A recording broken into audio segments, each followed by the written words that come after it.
ଆଚ୍ଛା ଭାଇ ପୁରା ଘଟଣା ଟା କଣ ଥିଲା?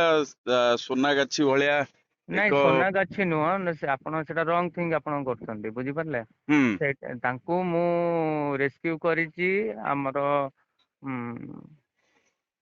ଏଟା ମାନେ ଏଟା ରୁହନ୍ତୁ ମୁଁ ବି ମାନେ ଏଇ ଟେନସନ ରେ ମୁଁ ବି ଭୁଲିଗଲି। ହୁଁ ମାନେ ଆପଣଙ୍କର 4 କିଲୋମିଟର ହବ ହାଉଡାଠୁ ହୁଁ ସେଇଠୁ ମୁଁ ତାଙ୍କୁ ରେସ୍କ୍ୟୁ କଲି ହୁଁ ହେଲା। ହୁଁ ଗିରିଶ ପାର୍କ ଏରିଆରୁ ମୁଁ ତାଙ୍କୁ ରେସ୍କ୍ୟୁ କଲି। ହଁ ମୁଁ ଜାଣିନଥିଲି ଆକ୍ଚୁଆଲି ମାନେ କଣ କହିଲ ମୁଁ ଏ ବିଷୟରେ ଜାଣିନି। ମୁଁ ଆକ୍ଚୁଆଲି ଜବ୍ ପାଇଁ ଯାଇଥିଲି। ମୋର ଆକ୍ଚୁଆଲି ଅଷ୍ଟ୍ରେଲିଆ ମୋର ହେଇଯାଇଛି ଅଲରେଡି।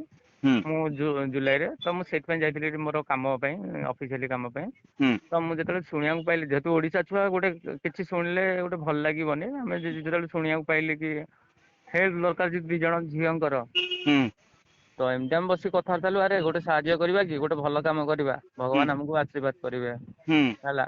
ହୁଁ ତାପରେ 2 ଜଣ ସାଥ ଦେଲେ କହିଲେ ହଁ ଆମେ କରିବା କିଛି ଅସୁବିଧା ନାହିଁ ଭଲ କାମ ଯଦି ଆମେ କାହିଁ ମନା କରିବା ହୁଁ ହେଲା। ନା ମୁଁ କହିଲି ଟିକେ ରିସ୍କ ଅଛି କିନ୍ତୁ ଯେମିତି ହେଲେ ବଞ୍ଚେଇକି ଆଣିବା ଯାହା ହଉଛି ହଉ ପଛେ 2 ଜଣ ଝିଅଙ୍କ ଜୀବନ ବଞ୍ଚେଇବା ଆଉ। ହୁଁ ତ ଆମେ ବହୁତ ଚେଷ୍ଟା କରିକି ଜୀବନ ବଞ୍ଚେଇଲୁ 3 ତାରିଖ ଦିନ ହୁଁ ହେଲା। ଆଉ ଅଲରେଡି ମାନେ ତାଙ୍କୁ ସାହାଯ୍ୟ କରିବା ଚକରରେ ବି ଆମ ହାତରୁ ଟଙ୍କା 2 ଲକ୍ଷ ଆମେ ଖର୍ଚ୍ଚ କରିକି ଯେହେତୁ ଗୋଟେ 2ଟା ଜୀବନ ପାଇବେ ସେ ତାଙ୍କ ଘରକୁ ଯାଇକି ଗୋଟେ ହସ ଖୁସି ସଂସାର ଗଢିବେ ହୁଁ ପାଠ ପଢିବେ କି ଚାକିରି କରିବେ କି ଗୋଟେ ନୂଆ ଜୀବନ ପାଇବେ। ହୁଁ ତ ଆମେ ସେଇଥିପାଇଁ ଆମେ ଚେଷ୍ଟା କଲୁ ସାହାଯ୍ୟ କରିବା ପାଇଁ ହୁଁ ସାହାଯ୍ୟ କରିସାରିନୁ ମାନେ ସାହାଯ୍ୟ କରିଛୁ ତାଙ୍କୁ ରେସ୍କ୍ୟୁ କରିଛୁ 5 ମିନିଟ ଭିତରେ। ହୁଁ ଯୋଉମାନେ ତାଙ୍କୁ ଆଣିଥିଲେ ନେପାଳରୁ ହୁଁ ମିଛ କଥା କହିକି ତାଙ୍କୁ ଆଣିକି ରଖିଥିଲେ ହୁଁ ତ ସେମାନଙ୍କୁ କେମିତି ଇନଫରମେସନ ପାଇଲେ କି ତାଙ୍କୁ ଆମେ ଅଲରେଡି ରେସ୍କ୍ୟୁ କରିସାରିଲୁଣି। ତ ହଁ ଆମକୁ ମାରିବା ପାଇଁ ଚାରିଆଡେ ଗୋଡେଇଲେ ଆଜ୍ଞା ଟୋଟାଲି ମାନେ ହୋଲ ଏଣ୍ଟାର କୋଲକାତା ଲାଇକ ଆପଣଙ୍କର ହାଉଡା ଷ୍ଟେସନ ଠୁ ଧରିକି ସବୁ ବସଷ୍ଟାଣ୍ଡ ଏୟାରପୋର୍ଟ ସବୁ ଚାରିଆଡେ ବୁଲିଲେ ଲୋକ ତାଙ୍କର। ଆଜ୍ଞା ତ ତାଙ୍କୁ ବଞ୍ଚିବା ପାଇଁ ଆଉ ତାଙ୍କ ଜୀବନ ଫାଷ୍ଟ ବଞ୍ଚିବା ଦରକାର ଆମ ଜୀବନ ବି ଫାଷ୍ଟ ସେଫ୍ଟି ଦରକାର।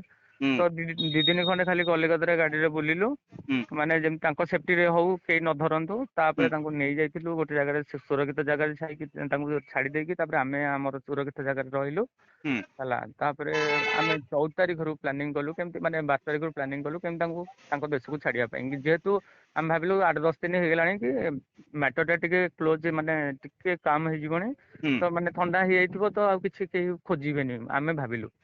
ତ ଆଚ୍ଛା ମୁଁ ନେଇ ସେମାନଙ୍କୁ ସେ ନେପାଳରୁ ଯୋଉ 2 ଝିଅଙ୍କୁ ସେମାନେ ଆଣିଥିଲେ ତାଙ୍କୁ ଦଲା ମିଛ କଥା ତାଙ୍କୁ ଏଇ ଯୋଉ ଦଲାଲି ଆଣିଥିଲେ ମିଛ କଥା କହିକି ତାଙ୍କୁ ସ୍ପାରେ କାମ କରାଇବେ ହୁଁ ମାନେ ମସାଜ ଫସାଜ କରାଇବେ ତାଙ୍କୁ ମିଳିବ 50,000 କିନ୍ତୁ 60,000 ଏଠି ଏମିତି କୋଉ କାମରେ ନିୟୋଜିତ କରିଥିଲେ ସେମାନେ? କରିନଥିଲେ ସେମାନେ କରିବେ ବୋଲି ପ୍ଲାନିଂ କରିଥିଲେ ମାନେ ଟୋଟାଲି ଇଲିଗାଲ ରେ ତାଙ୍କୁ ବିକ୍ରି କରିବେ ବୋଲି ଆମେ ଶୁଣିବାକୁ ପାଇଲୁ ଏତିକି ମୁଁ ଶୁଣିଥିଲି ବୋଲି ସେଥିପାଇଁ ହେଲ୍ପ କରିବାକୁ ଚେଷ୍ଟା କଲି ଆଚ୍ଛା ନହେଲେ ମୁଁ ହେଲ୍ପ କରିନଥାନ୍ତି। ଆପଣ କୋଉଠୁ ଭେଟିଲେ ତାଙ୍କୁ ସେ ଝିଅ 2 ଜଣଙ୍କୁ ମାନେ ଆଜ୍ଞା କୋଉ ଅବସ୍ଥାରେ ଗିରିଶ ଭେଟିଲେ? ନାଇଁ ସେମାନେ ଭଲରେ ମାନେ ଯେମିତି ତାଙ୍କୁ ଘର ଭିତରେ ହିଁ ରଖିଥିଲେ କୁଆଡେ ଛାଡି ନଥିଲେ ଫୋନ ହୁଁ ନଥିଲା ହୁଁ ହେଲା। ହୁଁ ହୁଁ ତ ଯୋଉ ଗୋଟେ ପିଲା ରେଫରେନ୍ସ ରେ ମିଳିଥିଲା ତା ନା ଜିତ ସେ ପିଲା ହୁଁ ସେ ପିଲା ହିଁ ଆମକୁ ଇନଫର୍ମ କଲା କି ସେମାନେ ତାଙ୍କୁ କେମିତି ବାହାର କରିବା ବୋଲି ହୁଁ ହୁଁ ହେଲା। ହୁଁ ତ ସେଇଥିପାଇଁ ଆମେ ଗୋଟେ ପ୍ଲାନ କଲା ପରେ ଆମକୁ ନିଜକୁ ଫସେଇ ଦେଲେ ମାନେ ହୁଁ କଣ ଆଗ କହିଲେ ହେଲ୍ପ କରିବା ହେଲ୍ପ କରିକି ସବୁ ସାଇଡ ଅପ୍ ହେଇଗଲେ ଯେହେତୁ ଆମେ ହେଲ୍ପ କରିଛୁ ୱାନ୍ସ ଷ୍ଟାର୍ଟିଂ କରିଛୁ ଆମେ ତାଙ୍କୁ କେମିତି ମିଶନ ଟା କମ୍ପ୍ଲିଟ କରିବୁ କେମିତି ତାଙ୍କ ଘରେ ଛାଡିଲା ମାନେ ଆମର ମିଶନ କମ୍ପ୍ଲିଟ। ହୁଁ ଆମେ ଚେଷ୍ଟା କଲୁ କିନ୍ତୁ ଓଡିଶା ଆମର ନେପାଳ ବର୍ଡର ବି ନେଇକି ଯାଇଛୁ ସେଇଠି ଛାଡିଲେନି ସେଇଠି ହୁଁ ବି ଆମକୁ ଇଣ୍ଟରୋଗେସନ କଲେ ହୁଁ ତାପରେ ଛାଡିଦେଲେ ତାଙ୍କୁ ସେଇଠି ବି ସତ କଥା କହିଲି ଏମିତି ଏମିତି ସେମାନେ ନେପାଳରୁ ଆକ୍ଚୁଆଲି ପିଲା ହୁଁ ତ କେମିତି ଯିବାକୁ ଚାହୁଁଛନ୍ତି ସେ କହିଲେ ଆଗ ଡକୁମେଣ୍ଟ କରାନ୍ତୁ ତାପରେ ଆପଣ ଇଏ କରାନ୍ତୁ ନେପାଳକୁ ଛାଡି ପାରିବେ ସେଇଠୁ ମୁଁ ଓଡିଆ ଛୁଆ ଆଉ ଲାଷ୍ଟରେ କିଛି ମୋ ପାଖରେ ଅପସନ ନାହିଁ ଖର୍ଚ୍ଚ ଅଲରେଡି 2 ଲକ୍ଷ 2.5 ଲକ୍ଷ ହେଇସାରିଲାଣି।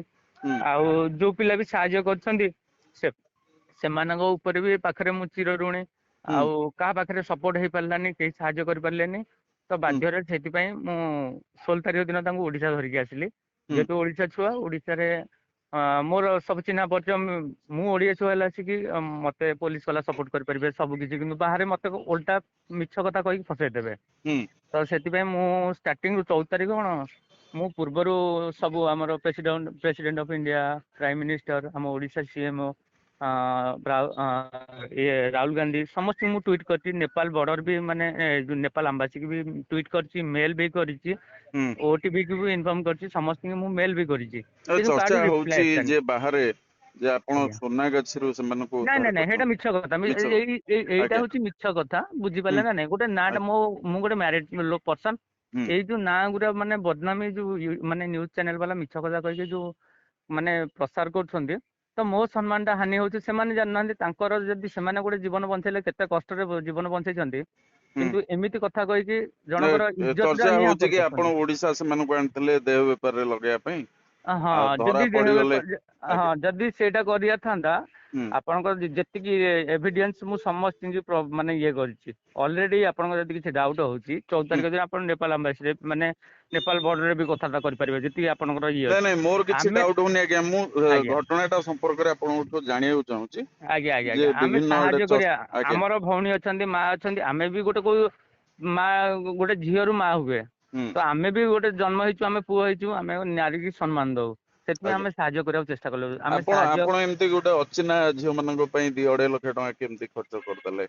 ଗୋଟେ ରେସ୍କ୍ୟୁ ଗୋଟେ ଛୋଟ ପିଲା, ମୋର ମାନେ ମୋର ବି ଝିଅ ଅଛନ୍ତି, ମୋର ବି ଭାଣିଜୀ ଅଛନ୍ତି, ମୋର ବି ଭଉଣୀ ଅଛନ୍ତି।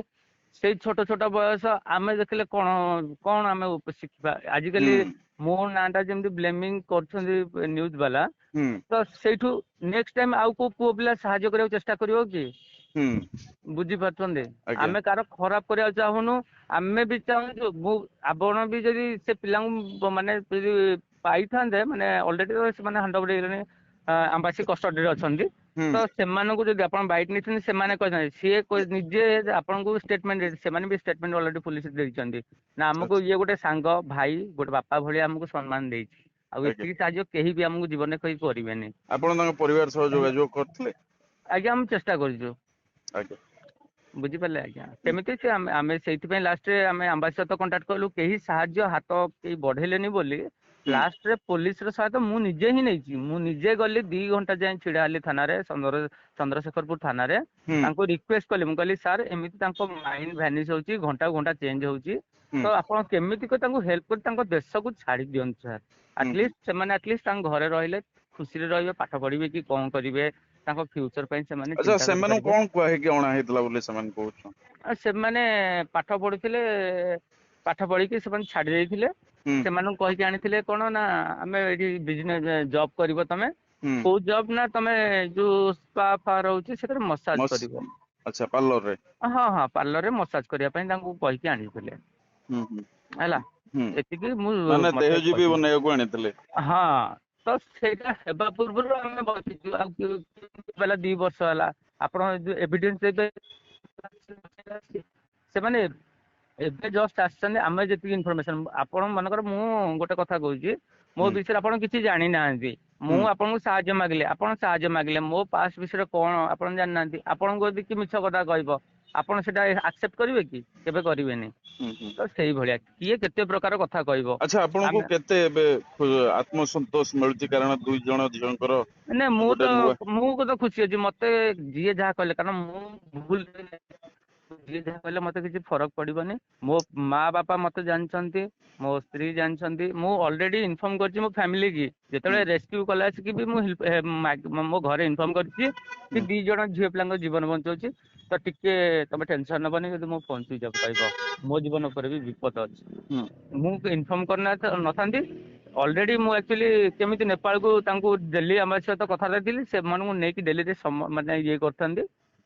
ହୁଁ କିନ୍ତୁ ତାଙ୍କର ମାନେ ସେଇ ଯୋଉ ଦଲାଲ ଲୋକ ମୋ ଘରେ ଆସିକି ବସିଥିଲେ, 5 ଜଣ ଲୋକ, 5 ଜଣ ଲୋକ ମାନେ ପୁଅ ପିଲା ଆଉ ଗୋଟେ ଝିଅ, ସେମାନେ ଜବରଦସ୍ତ କଲେ ଆମର 2ଟା ଝିଅ ଦରକାର। ଆଉ ମେ ବି ସେମାନେ କୋଲକାତାରୁ ପଇସା ସେମାନେ କିଛି ଦେଇଥିବେ ଓଡିଶା ପଳେଇ କୋଉଠି। ଆସିଲେ?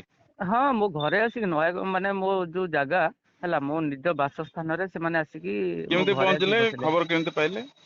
ଆଜ୍ଞା, ମୋର ଆକ୍ଚୁଆଲି 15 ଦିନ ହେଲା ଗୋଟେ ମୋବାଇଲ ଟେ କିଣିଥିଲି। ସେ ହୁଁ ନୂଆ ମୋବାଇଲ ଟା ମୋର ଚୋରି ହେଇଗଲା ସେଠି। ହୁଁ ଯେହେତୁ ଚୋରି ହେଇଗଲା, ଆମେ କିଛି ଇଲିଗାଲ ରେ ନାହୁଁ, ଆମେ କାହିଁ ଡରିବୁ। ଆମେ ସେଥିପାଇଁ ମୁଁ ଗୋଟେ ଏଫଆଇଆର ଦେଇଥିଲି। ଏଫଆଇଆର ଆଚ୍ଛା ଦେଲା ବେଳେ ଆପଣଙ୍କର ଗୋଟେ ଆଧାର କାର୍ଡ ଆପଣଙ୍କୁ କପି ଦେବାକୁ ପଡିବ। ସେ ଯୋଉ ଆଚ୍ଛା ଆଧାର କାର୍ଡ କପି ଦେଇଛି, ସେମାନେ ବିନା କାରଣ ସେମାନେ ତାଙ୍କର ସବୁ ପୋଲିସ ସବୁ ଲିଙ୍କ, ତ ହୁଁ ସେମାନେ ପାଇ ଯାଇଛନ୍ତି କେମିତି ଆଉ, ମାନେ ନାଁ ମାରିଲେ ଅଟୋମେଟିକଲି ବାହାରି ପଡିବ। ତ ଆଚ୍ଛା ସେଇଟା କେମିତି କଲେକ୍ଟ କରିକି ମୋ ଘରକୁ ଆସିଲେ ଆଉ। ମୋ ଘରେ ଧମକେଇଲା ଖୁଣୁ ମୁଁ କହିଲି ଯେ ତମେ ସେଇଥିପାଇଁ ତମେ ଏତେ ବାଟ ଆସୁଛ, ଆମେ ଗୋଟେ ଝିଅର ଜୀବନ ବଞ୍ଚଉଛୁ, ତାକୁ ଗୋଟେ ଭଲ ଜୀବନ ଦେବାକୁ ଚାହୁଁଛୁ, ହୁଁ ତମେ ଯଦି ଏତେ କରୁଛ ତାହେଲେ କର, ତମେ କେବେ ବି ପାଇବନି। ସେ ଝିଅ ପିଲାଙ୍କର ଭଲ ଜୀବନ ମୁଁ କରିକି ଛାଡିବି। ଆଜ୍ଞା ସେଥିପାଇଁ ମୁଁ ପୋଲିସଙ୍କର ଭରସା ପାଇଲି, ମାନେ ପୋଲିସଙ୍କ ସହାୟତାରେ ହୁଁ ମୁଁ ତାଙ୍କୁ ହ୍ୟାଣ୍ଡ ଓଭର କଲି। ଯୋଉ କେହି ତାଙ୍କୁ ଆଉ ନେଇପାରିବେନି। ହୁଁ ସେମାନେ କେମିତି ଭଲରେ ତାଙ୍କ ଦେଶକୁ ଯାଇକି ତାଙ୍କ ଦେଶର କେମିତି ତାଙ୍କ ମାନେ ଅର୍ଗାନାଇଜେସନ ଅଣ୍ଡରରେ ରହିବେ ଆଉ କାମ ହୁଁ। କରିକି ସେମାନେ କେମିତି ଗୋଟେ ଭଲ ଜୀବନ ବିତେଇବେ।